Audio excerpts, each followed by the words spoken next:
Zach is back. It's the Zach Gelb Show on Fox Sports 920 The Jersey. Welcome back in. Zach Gelb Show. Time in the Princeton Orthopedic Associate Studios is 4:16. Last night in baseball, Mets get a 2-1 win up against the Cubbies, but now trail the Cubs in Chicago for a day game, 6-0. The Phillies lose in extras to the Miami Marlins again by a score of 2-1, this time in the 10th inning. And the New York Yankees, they win their third straight. Some more false hope from the Yankees as they take down the Orioles 7-1 in the big ballpark in the Bronx. And now joining us on the hotline is a former big league reliever, now an analyst for Marlins baseball on Fox Sports, and won 4 World Series championships with the Yankees in his time in the MLB. And that is Jeff Nelson. Jeff, thanks for a few minutes, and how are you? Yeah, no problem. I'm great. How about you guys? Well, I'm doing great, and we appreciate you giving us a few minutes today. So the Marlins, they get 2 wins up against the Phillies, still have 2 more to play. We'll see one of those games tonight before a big series up against the Mets. I've been very impressed with the Miami Marlins in that second wild card spot, up a game right now over the Mets, and I didn't think this was coming out of the Marlins. How about yourself when you viewed the Marlins back early in the season? Well, you know what? I picked them even – I didn't start working for them until the middle of May, so I can't be too biased, but I am now. I saw them possibly being a surprise team and being a contender at the end of the year. They had a very good offense. They had a good bullpen. And if they stayed healthy, I thought with the addition of Chen, in their rotation, I said, you know what, this team could surprise people. And now I think everybody's finally seeing that these guys are for real. They have a very good offense. They have a couple guys, Justin Bour is hurt, and as soon as he comes back, the power in that lineup increases a little bit. Their bullpen has been outstanding. And behind Jose Fernandez, this is where I think, you may want to try to improve to make this team even more of a contender when you go into August and September. But, they've been playing great. Some of their interdivision team against division play against the East, that's the thing that has struggled a little bit. They played so well against the Central and the West. Like 18-24, so that has to improve because in the last 3 weeks of the season, they'll be playing teams within their own division. But so far these guys have been going out on the field and thinking basically they can beat anyone. And really, they went out there and they got Fernando Rodney, and you anticipate some more moves. Maybe a player like a Jeremy Hellickson they could go out there and acquire, who's on the mound tonight. Hellickson up against Chen. But this is usually not a spot we see the Marlins in. We usually see them selling, but it looks like they're going to be players at the deadline. Yeah, I think so. I think they can feel it. I think the ownership feels it, that they're doing everything in their power to try to get creative to make a move. Who knows who it is and who knows who is going to be out there. I think when you look at their rotation, they have Chen, they have Conley, 3 good, solid pitchers. If they can add a guy like Hellickson, like, Schumacher out in Anaheim, a Cashner maybe with San Diego, a guy that can give them 6 or 7 innings every fifth start, and that's what they're looking for. They have too many guys that go 5 innings, and that's about it because they've reached their pitch limit. And sometimes they wind up coming out and putting the offense behind the 8 ball. So I think they know that another fourth starter, a good solid 4th starter that can give you innings like a Hellickson, which is pretty ironic that he pitches tonight. You almost, do you want him to do well against you? Do you want him to, give it up against you? And then all of a sudden he loses value. But I see them making a move, and I definitely see them trying. What kind of impact has Donnie Baseball had on that team?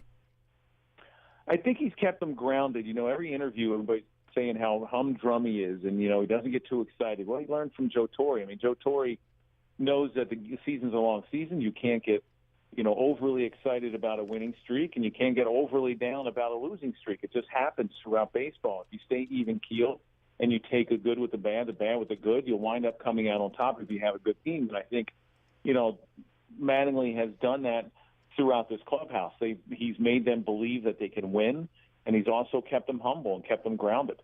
No doubt about that as we're talking to Jeff Nelson. And Jeff, he had a tough situation to deal with Dee Gordon early on in the season, and Gordon should be back July 28th, but he's not eligible for the postseason if the Marlins are fortunate enough to make the postseason. How do you think they handle Dee Gordon when he comes back in a few weeks?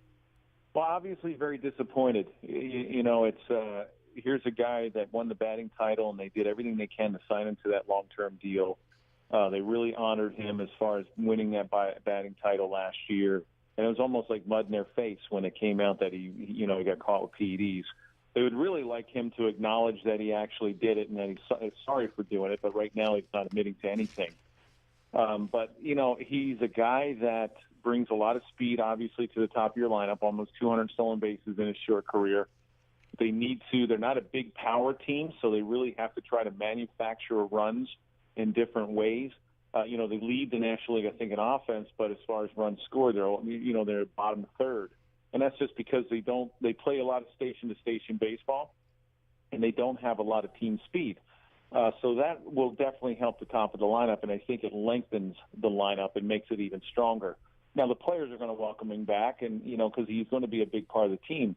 Where he fits, you could, put him in at many spots. Maybe shortstop. He's played short before out in L.A. You have a good, solid second baseman in Gordon, and you also have this guy Dietrich who's really been hitting the ball. So, he fits in all different ways. It's going to be interesting to see when the Marlins decide to activate him.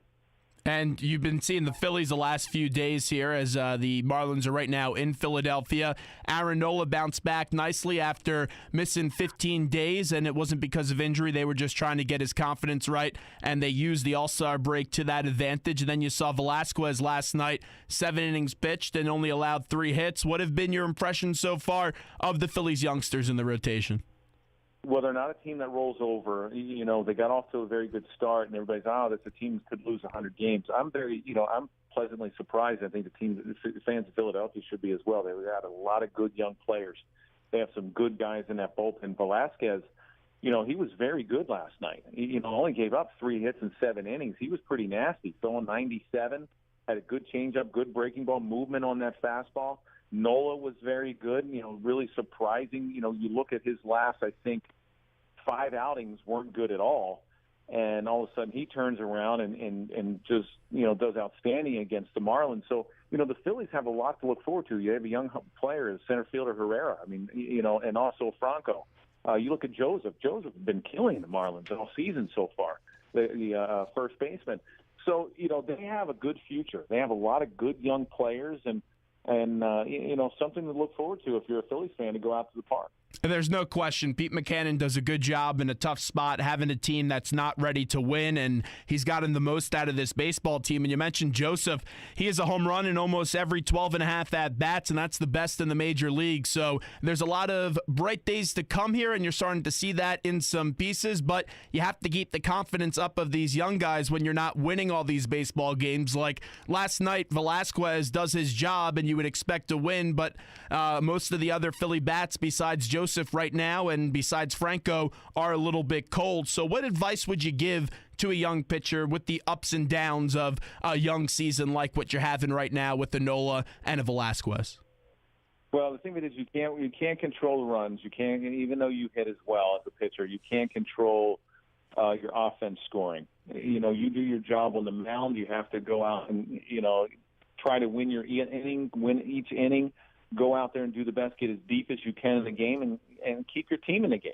And if you do that, you come out with a quality start after 6 or 7 innings like both of these guys have done, that's all you can do. And if you don't get the win, as a starter, it's awful hard to control that win because of runs and because of the bullpen. Now, the first few guys coming out of the bullpen for the Phillies are pretty decent. Gomez, he got a blown save the other day, but he's pretty decent.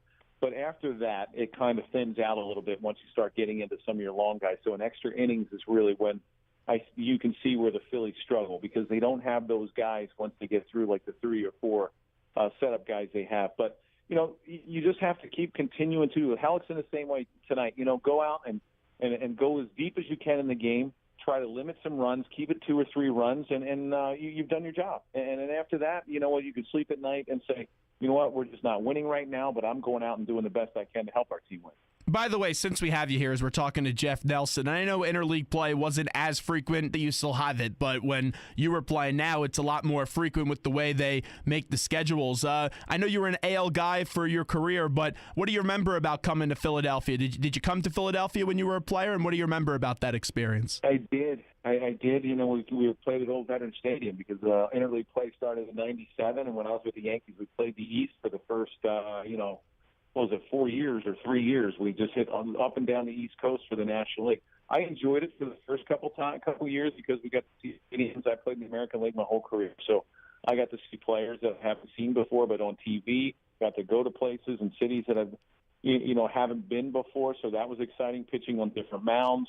We got to hit every single old stadium. I mean, now, up and down the Eastern Division of the National League, they all have new stadiums. And we had, Shea Stadium up in Montreal. You had Veterans Stadium, Old Turner Field. And then you come down here and play at Joe Robbie in Miami and get rained out of batting practice every day. But, I didn't mind it at first. Now it's a little overkill. I think I really don't like the idea that everybody plays their division 19 times. I wish they would get away with that and play each, everybody an even amount of times. But, Interleague makes money. Fans love coming out for it. And, it's here to stay, I guess. How was it warming up in Philadelphia? Because we had Sean Estes on last week, and he said it was the toughest place he's ever pitched in to warm up because the fans were giving him all kinds of material when he would be warming up. Well, they are some of the toughest fans, but unfortunately, when we were at the Yankees, we had a lot of Yankee fans come down. That's and right. We were okay, so it wasn't that bad. Plus, we're all the way out in left field in the bullpen, and the bleachers or the stands were so high, it kind of took away from any kind of, I guess, ragging. You could always hear people, but it wasn't as bad. It wasn't as bad for the Yankees because we had a lot of our own fans come down. Yeah, it's a quick shot right down the turnpike on for the New Jersey Turnpike as we're talking to Jeff Nelson. Let's get to the Yankees. They're a team where they keep on going a bunch of games back, and then they win a few straight, and then they keep on falling back. They just now won 3 straight up against the Orioles. But I know you'll appreciate this. Did you happen to see that Aroldis Chapman hit 105 earlier this week? Not once, but twice on the gun. Oh my, that's just unbelievable, Jeff. It is, the way that these guys are throwing nowadays and how hard they're throwing, it is unbelievable. I mean, 105 miles an hour. I just can't imagine throwing that hard or even being a hitter and seeing it. Yeah, no doubt, because you're exactly right. I get to watch Noah Syndergaard a lot, and I wonder how sometimes hitters hit him. But you look at the Yankees right now, they're in that awkward position because you know it better than anyone. The Yankees franchise represents excellence, and they're usually not in a position to sell. Do you think that the Yankees should maybe going out there and sell a Miller or a Chapman here from now until the deadline and get something back for the future, since they don't have that good of a team this year? Yeah, I think they're still on the fence. They're 5 games out of the wild card, 6.5, 7 out of the East. It is a little bit difficult as far as seeing them as a playoff team because they've got so many teams to jump. But if they roll off 10 in a row here, you go 8-2 in the last 10, they're going to want to try to keep some of these guys. Now, I still think they're going to trade Chapman only because he's a free agent, and it doesn't weaken their bullpen. They still have Miller and Betances if they still decide that they're in it. If they don't, I think the next 11 days, obviously when the trade deadline comes up on August 1st, they're going to make that decision, okay, because they hold some good chips that many teams want. A lot of teams want Miller. A lot of teams want Chapman. A lot of teams would love to have Beltran. And also Gardner is another one that teams would love to have. But mainly those 2 relievers. They're not giving up Betances. But Miller, you're going to have to give up some for, so they hold a good chip right there if they do decide to sell about a couple days before the deadline. When you look back at your playing career, especially your memories in New York, you won a whole lot. You were right in that Yankees time period where they were winning championship after championship. It seemed like it was almost every year. What do you remember about playing in New York, and how much do you look back at that career and just really go, wow, what you were able to accomplish? Well, it was a great time. We had great fans. We had teams that knew how to win, wanted to win. We had a great manager in Joe Torre, a great owner that was still around in Mr. Steinbrenner, that always put the quality guys between the lines to give us that best chance to try to win. And you wanted to win for the city. You felt a lot of pressure as far as fans, as far as the media. Mr. Steinbrenner put good pressure on you as far as winning, but it was a great time. You look right there in those 90s and all the way to 2000, and the teams that you had, the players that you had, the guys that you had friendships with. I don't think it can ever be beat. A team winning 3 in a row now, that's pretty difficult. You look at the Royals; they got there 2 years in a row and only won one of them. It's awful difficult to try to get back and repeat, and the Yankees were the last team to do it. What were you able to learn from a guy like Mariano Rivera? Because, as you know, he's the best closer of all time. Well, I think just like Mattingly portrays his attitude and stay humble and stay grounded to the Marlins is the same thing that you learn from Mariano. is that you never want to get up too high when things are going well, and you never want to get too low when things aren't. You try to be even keeled, and you have to have a short memory. And as a reliever, you know you're not going to be perfect all the time, and if you do give it up in one night, you know the next night you're going to get that same chance, and you just got to forget about it. And he was so great at that. You know, he was so great at not showing his emotion and being even keeled and humble. And I think everybody learned from that. Another one of your teammates was Roger Clemens, and the only reason I'm going to bring Roger up, and I'm not a big fan of Roger, is because one of my all-time favorite players, Mike Piazza, is going into the Hall of Fame this weekend, along with Ken Griffey Jr. What was it like to be a part of that Piazza-Clemens rivalry, though? Because a lot did happen, as you know. Yeah, you know, it was fun. I loved the rivalry because it was inner city. It was the Mets and the Yankees, and you don't see that anymore. Even today's rivalry, I don't think is as big. I love Roger Clemens. I learned a lot from him as far as how to pitch and how to intimidate hitters, how to pitch inside, how to be successful that way. Randy Johnson was another one of my teammates that I really learned. So I watched those guys and how they pitched quite a bit. And you never liked those guys on the other side because, you know, they wanted to own that mound and own that plate. But being as a teammate, they were some of the greatest teammates around because you did learn from them. And he was an intimidating pitcher. You know, he wanted to make sure that everybody knew that he was out there. He wasn't afraid to pitch inside. And, you know, he didn't care about who you were or what kind of hitter you were. A lot of times he's like, you know what, the best thing to do is to try to dust the best hitter, and it sends a message throughout the rest of the lineup that, hey, don't get too comfortable tonight because I'm coming in. And it worked. And that's how I think, you know, players have gotten away from that. Now I think the umpires have taken a lot away from that. But back then, you know, that's how you needed to pitch because these hitters, they you know, with two strikes, it wasn't all about striking out. You know, they had unbelievable power. There wasn't the shifts. There was, you know, 0-2. Sometimes you didn't feel comfortable with these guys as far as getting them out. So, you know, I loved the rivalry. I loved how the city was when the Mets and the Yankees got together.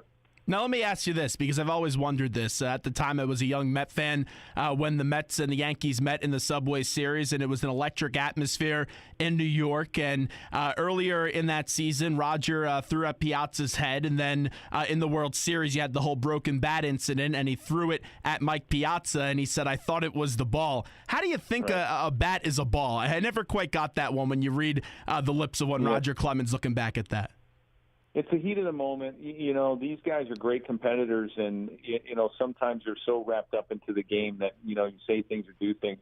Now, Roger wasn't a headhunter. Now, he would throw around your letters and make you sniff the ball a little bit because he did that for a reason. But as far as that, I think it was just the heat of the moment. He picked up the bat and he threw it. I don't think he saw Piazza run because Piazza didn't even know where the ball went when he first hit it. But it's just drama. It was just such great drama with the fans. Both stadiums are always sold out when we played each other.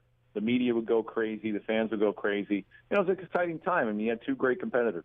Final one before we let you run is we're talking to the great Jeff Nelson. So the whole controversy every time you have now someone in this era get inducted into the Hall of Fame, and there was a lot of innuendo about Piazza, and that delayed him getting into the Hall of Fame. But you still have two greats that aren't in the Hall of Fame, and a Barry Bonds and a Roger Clemens. And as much as I don't like Roger Clemens, I will say, even with everything that has been said about him, he still should be a Hall of Famer because he's one of the all-time great pitchers.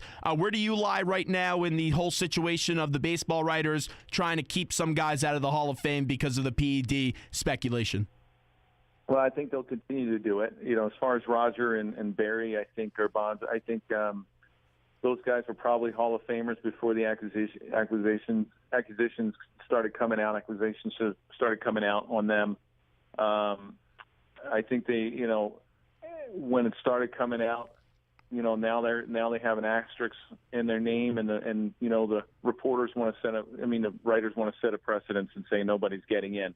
Now, you know what? I'm sure there's guys that are in the Hall of Fame now that have done PEDs, and you know, some that will continue to get inducted that have been using PEDs, and you know, their names just haven't been out there. So you know, it's an unfortunate situation. But those two guys, I think, were Hall of Famers before, you know, all this stuff started coming out on them. Just as a former player that played in that era, how much did you know really what guys were taking it during that time period? Me, honestly, I didn't, only because, you know, I always worried about what I had to do. It wasn't something that was out in front of me. It wasn't something that was talked about. You know, guys did it on their own, and they did it secretly, whether it was at their house or somewhere in the locker room. The guys who did it, I'm sure, were all in on it and, knew who did it. But the ones that didn't, it wasn't like I wanted to be in somebody's business all the time. So I never saw it. I didn't know anything until I read Joe Torre's book and realized who some of the guys were taking, PEDs. But other than that, it was really none of my business. My business was try to go out and try to win and do the best I could. So I really didn't pay attention too much of it.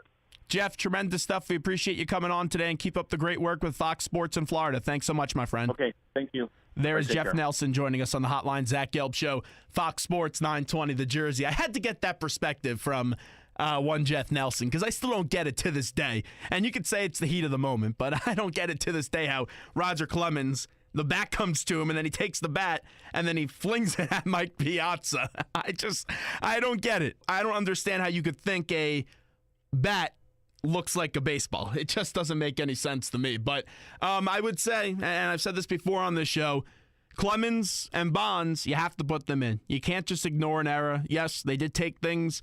Yes, they didn't do it the quote-unquote right way.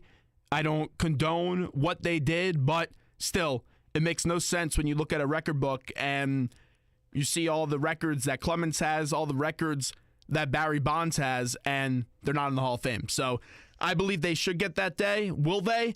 I don't know. The way the votes go, it doesn't look too encouraging, but we'll continue to see as the years goes on, and only time will tell. So we'll get you an update right now on the New York Mets as they are playing the Chicago Cubs in Chicago, and the Mets, it wasn't a very good day for them coming off the win last night up against the Cubs as they had the big comeback. And then you also had Noah Syndergaard going strong in that game, 5 2/3. But right now, the Mets are in the bottom of the 7th, and they are trailing to the Cubs by a score of 6-0. And you have the Yankees in action tonight. They're going up against the Orioles. On the mound for the Yanks tonight is going to be Michael Pineda going up against Gallardo. And for the Phillies, like we said during the Jeff Nelson interview, is Jeremy Hellickson up against Chen. So that's what you have on the baseball docket tonight locally, and the Mets are currently going on right now. This is the Zach Gelb Show on Fox Sports 920 The Jersey. What we'll do right now is we will take a break, and when we get back, we'll play Who Would Like to Be Excluded from a Certain Narrative. Which athlete would like to be excluded from a certain narrative? We'll explain that coming up next. More of the Zach Gelb Show. We'll be right back.